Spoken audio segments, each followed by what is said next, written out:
With the idea of constant height masking, like our Cinecurve. That's our most popular masking system. We love it because it allows us to showcase any type of content in the correct aspect ratio from 1:3:3 all the way out to 2:40.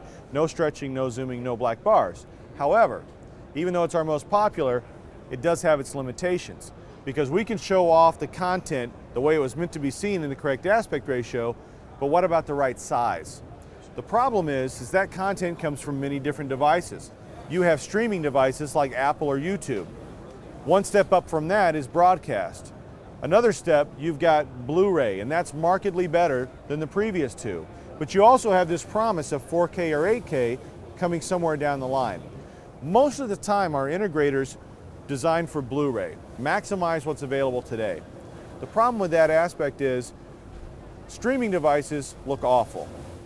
And you're not really going to be taking advantage of this 4K, 8K delivery when it's available. This is where the director's choice comes in, an option for infinitely variable masking. And this is a level of flexibility you just don't get with our fixed frame or constant height masking systems. Now to illustrate this, I'm going to play several different clips. And we're going to start out with one of my favorites from Casablanca. But if this were streaming content, if I was getting this from Apple or YouTube, it would probably already be too large. Lots of pixelization, lots of compression artifacts, and it would make one of the best movies of all time almost unwatchable.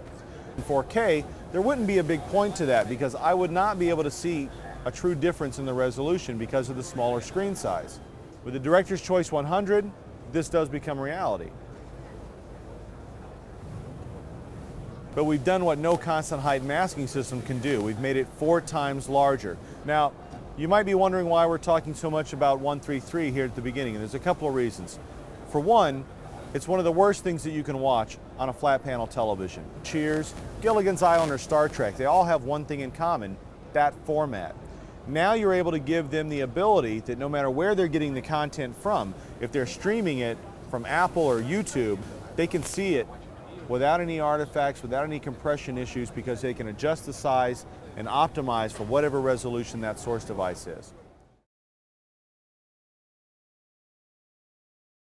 I spend a lot of my free time playing video games. Tomorrow morning, you're most likely to find me at the airport, cell phone in hand, and I'll be playing Angry Birds on a 4-inch screen. That's the right size because all I'm looking for is distraction. But if I'm sitting at home, I don't want to watch a 4-inch image. A few days ago when we designed this room, I came up with that screen size based solely on my personal preference. I thought this looked pretty good. Now one of my coworkers said, well hell, why don't you make it fill up the whole screen?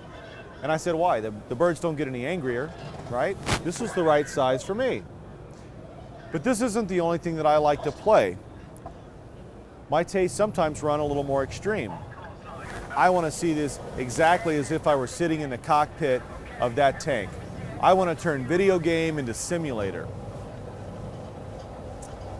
Now your client may not be into gaming, and that's okay, so I'll give you another for instance. On any given Sunday, he's likely to plop himself down in his favorite seat, beer in hand, and he's going to watch a soccer match. You could tailor a picture size for one sweet seat, best possible fidelity just for him.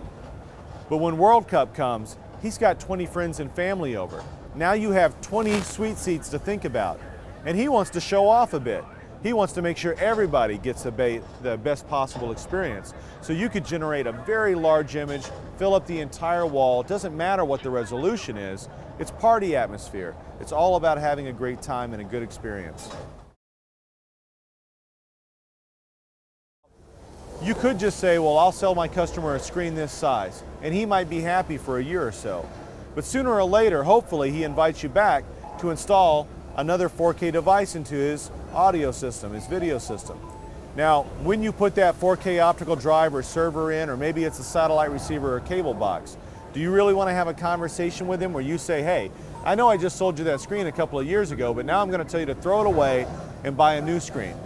Get rid of the projector that you just finished paying for and buy another projector because this video system won't take advantage of the source device that I just installed for you. I think that that's going to be a hard conversation. You're not going to be his best friend. I would rather say, I knew this was coming. I anticipated it. I had a clear upgrade path in my projector, and I'm going to make your experience incredible.